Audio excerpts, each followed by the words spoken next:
All right, welcome to Inside the Birds post-game live. Jeff Mosher, Adam Caplan, Andrew DiCecco, the entire Inside the Birds family is here to recap a game. Well, guys, the Eagles are going to make their fans sweat it out like they did about 11 times last year in Yeah. all their wins. They win 34-29. Sloppy game, turnover plate game. But you know what, Adam? My first takeaway, Adam and Andrew, is you're coming off a collapse. You've got a lot of new pieces. You know it's not going to be pretty. You got to win. And I thought, given what they came off of last year, fellas, it was really important to start off with a win. You lose this game, and it just conjures all the images of last year. Adam, we always say week one's overrated. You kind of just hope you expect things will get better. You just want to come at it with a win. Survive and advance. That's what they did. It think about it this way, right? Sloppiness on offense, mistakes, Hurts very uneven, very heroic late in the game. They scored 34 points. That's the thing is all the coaches will tell you they need tape. They need to be able to see where they're at so they can make corrections. There's a lot to correct, but they scored 34 points in offense. Defensively, lots of mistakes, blown coverages, inconsistent pass rush, terrible run defense, bad run fits, guys not aligned correctly. But they found a way when it really mattered to buckle down. It's a really good win. It's a really good win considering all the mistakes and It's a tough win. What's that? It's a tough win. It's a gutsy win, I think. Yeah, it is. It's a blood and guts game. This is a hell of a win for them considering all the mistakes on, by the way, both sides of the football, not just one. But they found a way to win. Sirianni's got to feel really good about that. They found a way. That's what being a good football team is. When you're not clearly at your best, in week one, where, as Geoff said, it's usually not great. It's usually bad football in week one, but they found a way. And in the end, they won it when there was such a knockdown, drag-out fight. It seemed like there were like 5 or 6 times where it looks like they were going to lose, but they held off when it really mattered in the end. And it's a really good job and a good job by the defense to close. Yeah, Andrew, I thought to Adam's point and the one you were about to make about being gutsy play calling there, because in that last drive, I think we all think the Eagles need a touchdown there and not just a field goal. They can't just run it and give the ball back to the Pack or kick a field goal and then give the ball back to the Packers with 2.5 left to play. You saw that with just 40 seconds until Love got hurt there, they literally moved the ball into Eagles territory. So for them on 2nd and 8, to throw that slant from Jalen Hurts to Devontae Smith, knowing that Jalen had thrown an interception on the drive before, to me demonstrated that they were not afraid, that they were going to stay aggressive, and they were going to do it on 2nd down to catch the Packers in that territory where you don't know if they're running or passing. I thought that was really good play calling right there, Andrew. Even on that 2nd and 13 on that same drive, the 16-yarder to the left to Devontae, what a gutsy play and really tough from Devontae. I thought he took some really big hits in this game. He fought through contact, and you and I have talked about this. Adam, we recently talked about this. I think Devontae is going to have the biggest season of any Eagles offensive weapon. I have him for 1,300 plus this year. I think you saw what he's able to do. They go to him in clutch moments, and that encompassed the encapsulated, I should say, the gutsy win that the Eagles had there. And I would also highlight on the defensive side, Zach Bond. I thought was tremendous in this game. Considered relative to expectations, I thought it's 15 tackles, 2 sacks. He was all over the field. He performed better than anyone could have expected, given that he hasn't played the position a whole lot in his career. Yeah, no, that's fair. I thought it was really impressive of him to be able to acclimate. I want to go back to the pregame show that you weren't involved with, Andrew. It was myself, Adam, and Greg Cosell. And I'm going to take a moment because I was the only one to pick the Eagles. And who did I pick as the MVP of the game, Adam? Saquon Barkley. That's right. I picked Saquon Barkley. No Penn State bias. No Penn State bias there, right? No. Just go look at what people said to me about what I said about Jahan Dotson. You know that there's no Penn State bias. Right. But I will say this. Saquon Barkley is not just MVP for the nice wheel route catch, for the nice long touchdowns, right? He's MVP because he jumped on that fumble. Oh, yeah. Last drive there, right? That was unbelievable for them to not lose possession in that moment. But really, the reality is, in a sloppy game, a play like that, Adam, it becomes sort of lost in all of it, but really important. It was. And by the way, Kellen Moore called a great game. I love the mixture of run pass throughout the game. Don't let the final numbers fool you.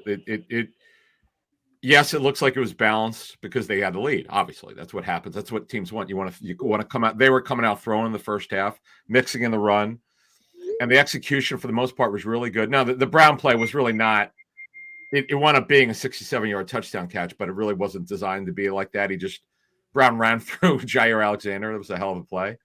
But I just love the play calling, the pre-snap motion, putting Hurts under center, a lot of Sean McVay type of motion, ghost motion, just orbit motion.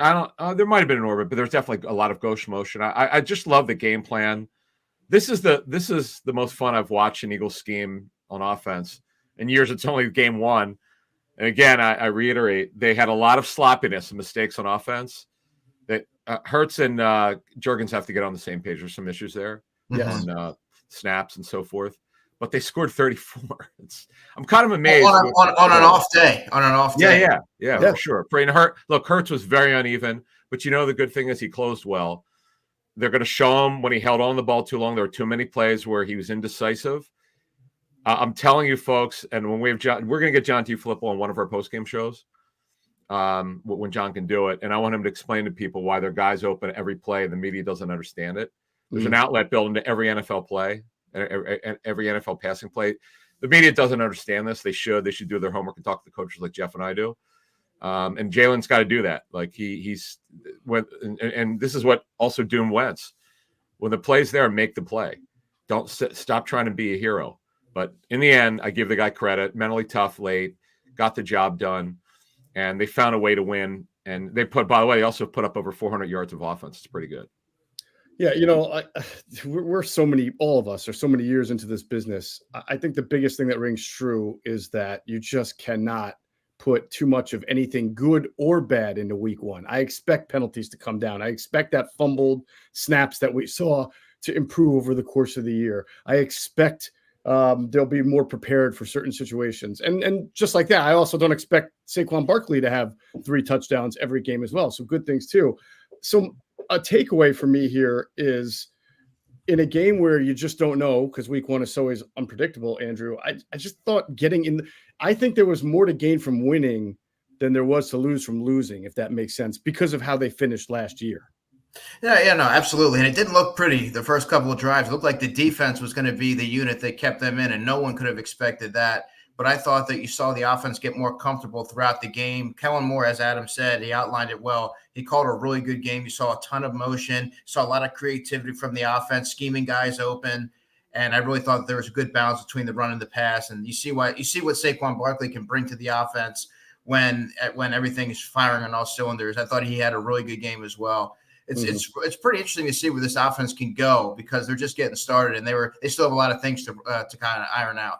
Yeah, I think that's a great point. I don't know that we learned a lot about the identity of the personnel of this offense. We learned about the identity. We saw the motion. We saw a running backs catching passes. Holy cow. As Adam always jokes, is that allowed? Yes, it's allowed. We saw screens, right? So we saw a lot of the things that we expected from a Kellen Moore offense. We saw a mix of 11 personnel. We saw 12 personnel. We saw 21 personnel, an effective package with both Will Shipley and Saquon Barkley. And so we at least got to see what Kellen Moore is going on through his mind. And we got to see nearly every single player on the roster who was active play. And I thought that was really interesting. And again, that's not going to happen. He's feeling it out. He's starting to learn what he's got. I think what surprised me the most, though, guys, is both teams played about as much spread, empty formations as I've ever seen in my entire life. Adam, I don't even know what to make of that other than you got 2 aggressive play callers here who can tell that both defenses are 2 steps behind and they're just going to spread it out and throw or try to run from a spread out. It looked a lot like the Dallas offense. I got to tell you, they went empty. This is a high pressure offense, man. He believes in tempo. I have to see what the tape looks like. I don't know if they ran tempo, but I was told they're going to run it. So we'll see what happens going forward. I like the mixture of getting Hurts under center and obviously in shotgun, which they're primarily in. By the way, the tush push is still here. We got that confirmed. But yet still Barkley scored twice. And I love that kid. Boy, that was a great throw by Hurts. Great concentration by Barkley, right? I mean, that was impressive. Calcaterra certainly will never be known as a blocker, but he had some important in 12 personnel. He had some important blocks. He had a nice catch in there as well. He did, yeah. That on the 11-yarder, yeah, that was really nice. I just love the play design. This is vintage Kellen Moore. I've studied his career a lot, and I'm very impressed. The cool thing, Andrew, you and I are at practice a ton. You especially because you're at every practice. A lot of what we saw in practice is what we saw tonight with the motion. Man, there was so much motion in training camp. Yeah, you know, it's funny. One thing we'll leave on this note in terms of the scheme for tonight and what's going to happen going forward. You know, the word around Geoff Stoutland for years is he's like typical of every offensive line coach. Offensive line coaches don't like motion at all. They just don't. It's not a secret that Stout's not exactly a fan of it, but you got to do it. You can't tell you can't tell an OC, well, because the O-line coach doesn't like motion, you're not going to run it. That's nonsense. He's got to be able to run a scheme.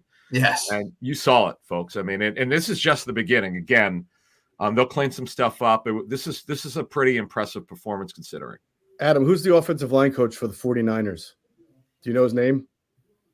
Offhand. Exactly. Get over it. We're going to run motion and misdirection. And you're going to like it. Your name is Get Over It. Yeah, well, the head coach also calls the plays for the Niners, but I get it. Exactly. Hey, one thing before we close it off on offense that I will raise as a concern that I think goes beyond the fact that it's just week one and anything can happen. Right.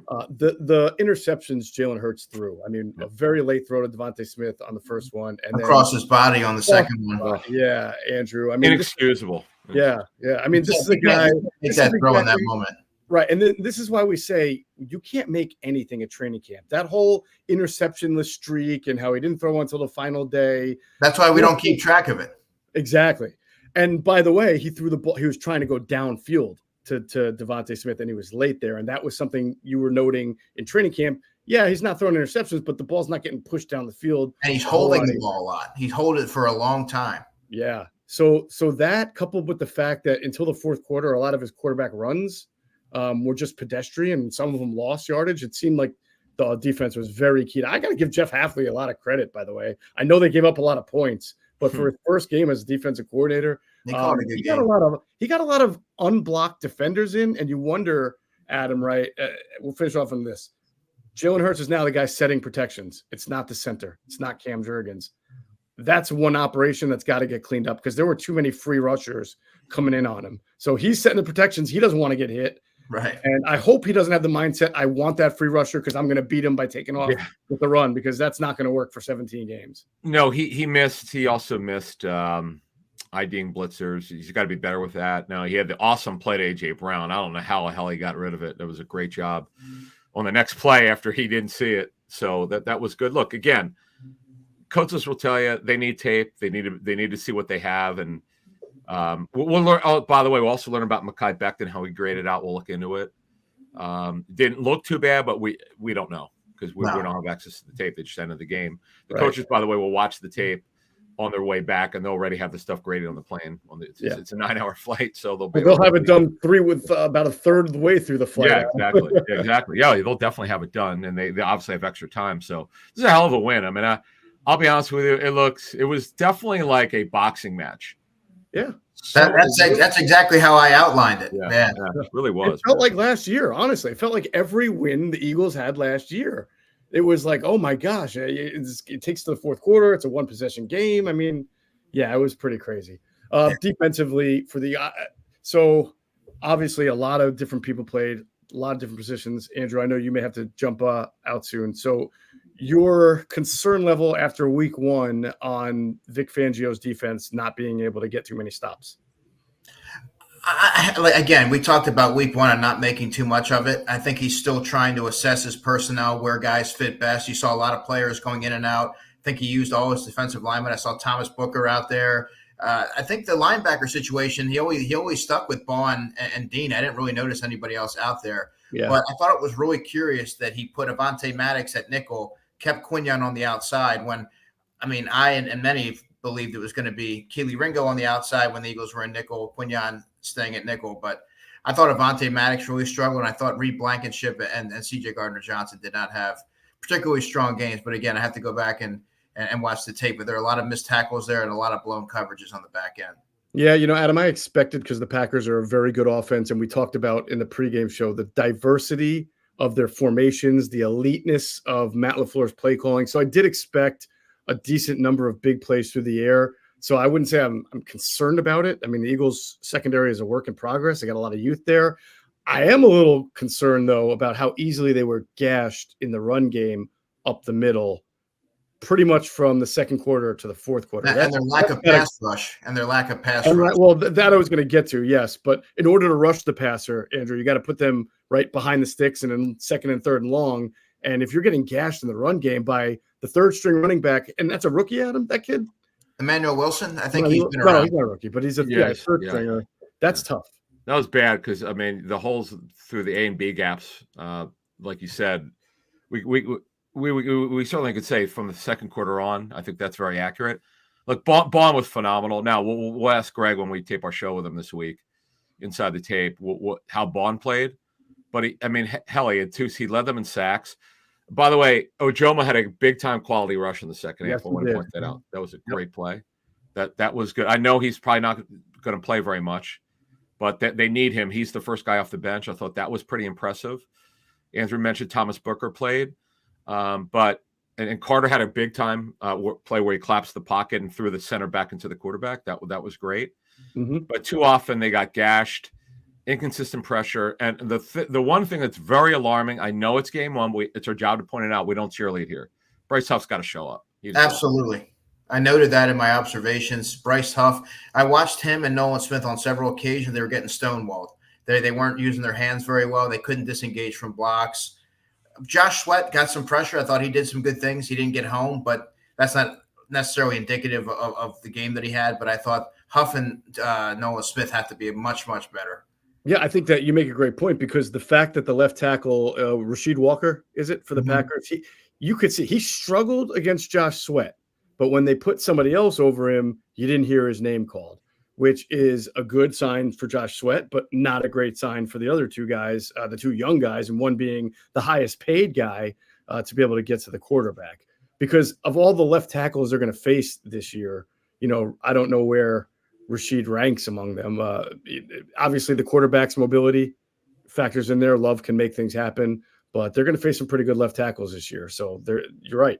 Somebody other than Josh Sweat is going to have to show that they can rush the passer. I would say Smith, though. I would say Nolan Smith showed up in the first half. He had some good rushes, but overall, second half, I didn't see him or anyone. I mean, it was Bond was like everywhere. And that's been his story in camp, Adam. He's just been you see the flashes, but you don't see the consistency. And when you're a first-round pick and you need to be counted on to take on a pretty sizable snap share, that's not going to be good enough. Right. Also, a good way, I think, to describe Nakobe Dean's game. Again, we'll go to the tape and watch it. You could see him make a couple of downhill plays against the run at times. And he was used as a blitzer. We did see the sim pressures that we've talked about a lot with Vic Fangio. But there were a lot of plays over the middle and some that were dropped that could have been made where you saw that was his part of the zone or his area. And obviously that's an area that we talked about that is going to be vulnerable. And that's not going to get cleaned up by next week or even the week after. So that's why I say it's so good that the Eagles win this game because you have to win right now to compensate for the areas where you're weak. Adam, that Ajomo rush you talked about, I believe that came on the play where Love threw high to 87. Is it Dobbs? Yeah, Dobbs on the left sideline. That was a critical pass rush that cannot go on. No, it was a really important juncture of the game. That was definitely a huge game, a huge play in the game. Secondary wise, Maddox gave up. Now he made some plays in the second half, but he gave up too many big plays. That's starting on the first drive. Yeah, and getting Watson matched up with Maddox and for that touchdown. I mean, Watson's got a half a foot on him. I mean, that he shielded. He got leverage. He used his body on him. So that's something we're gonna have to take a look at.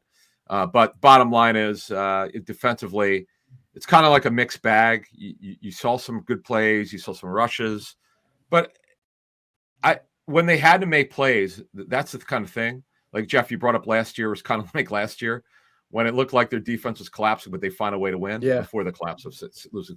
Miami, second half of Rams, Miami they played pretty good, but like you said, they had a couple plays where Miami. I remember you pointing this out many times. Miami should have had a touchdown. Yeah, twice. The guy was wide open, didn't get whatever the case may be. But Quinn, I want to mention Quinyon Mitchell.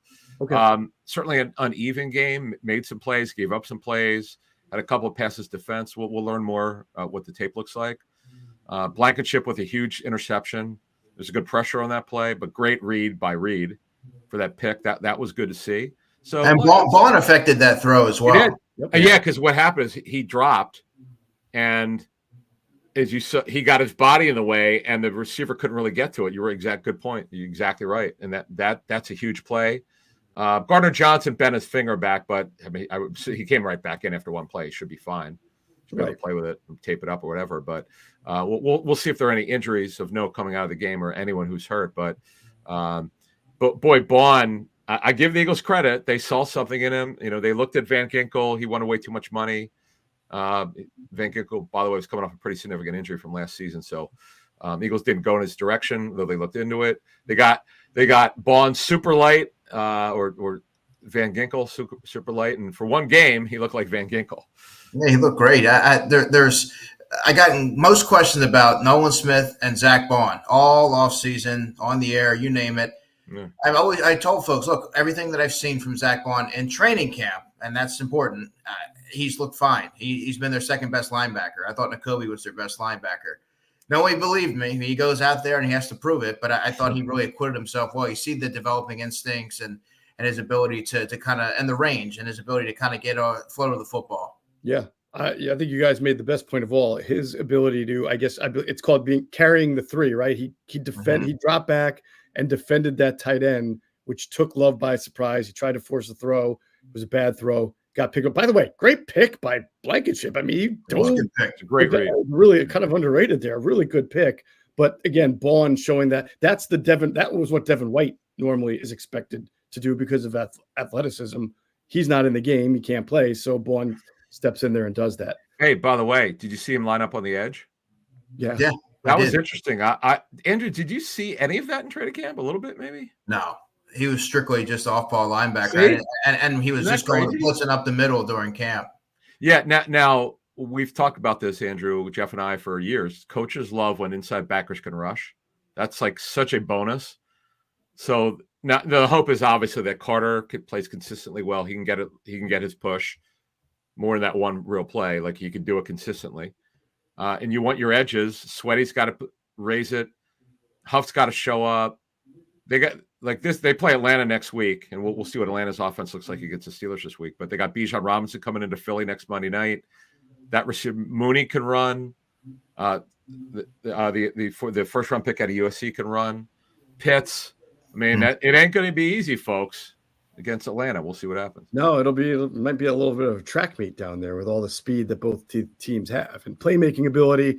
I want to finish off the show like this because we talked a lot about what we observed and what we've learned about Kellen Moore's offense. And after one game, I'll start with you, Andrew. What do you think you have learned about Vic Fangio after this game? Positive, negative, anything, just from what you've seen in this game?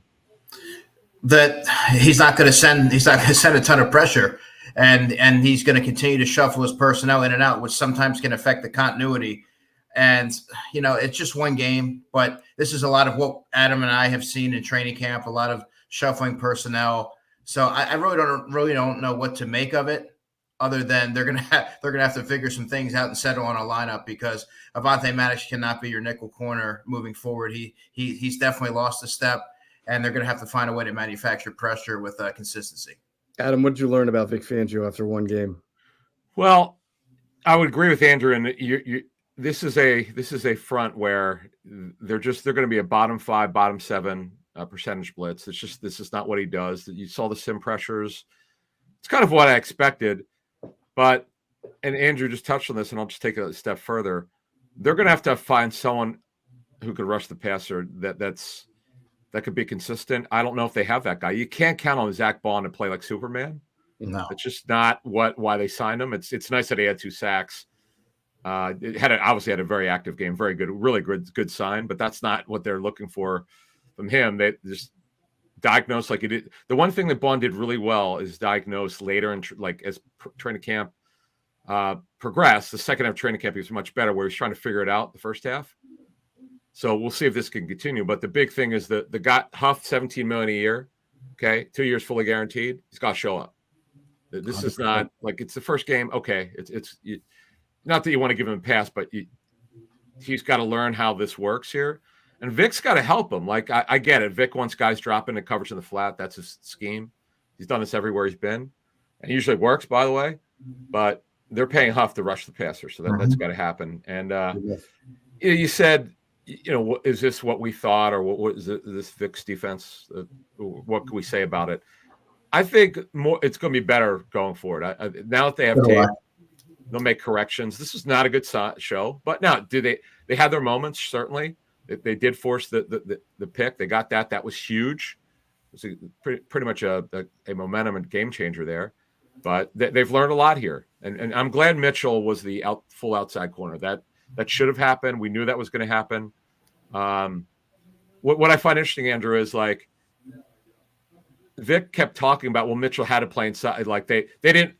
It was out of necessity. Kind of hinted at that. Well, you knew going in against Green Bay how deep the receiver core is, but you felt like you didn't need to move Mitchell. I thought that was interesting.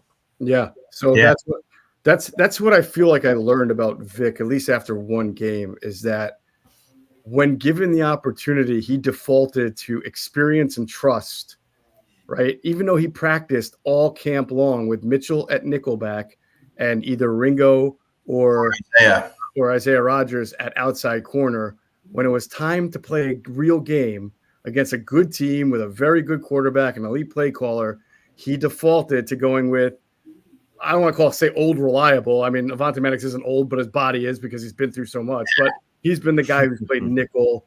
And I felt like Vic was saying, I'm going to get a lot of formational diversity. I'm going to get a lot of stuff thrown at me.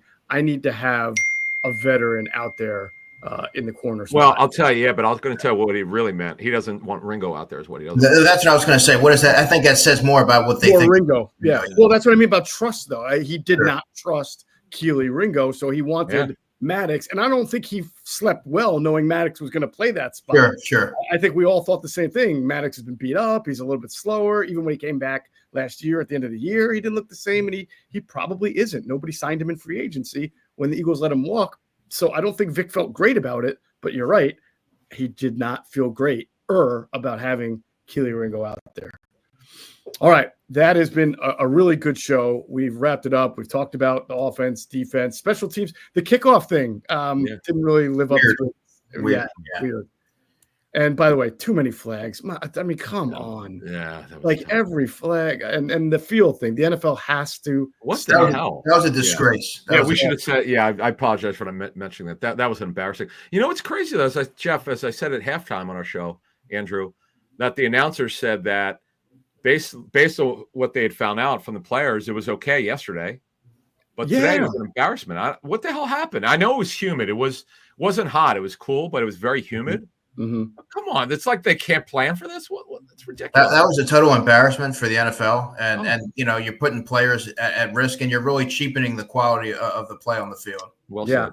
And especially I really thought somebody was going to leave that game with some kind of lower leg injury. And I know Jordan Love's looked like that was a contact injury, and hopefully he will be okay. But I thought that there was going to be some really bad stuff going on there. But that's it for Brazil.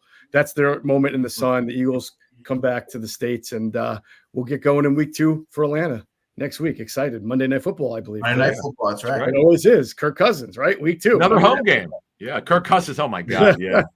Yeah. All right, great. Episode 1 of Inside the Birds Postgame Live is now in the books for Andrew DiCecco and Adam Caplan. I'm Geoff Mosher. Thanks for watching. We'll catch you on the next one.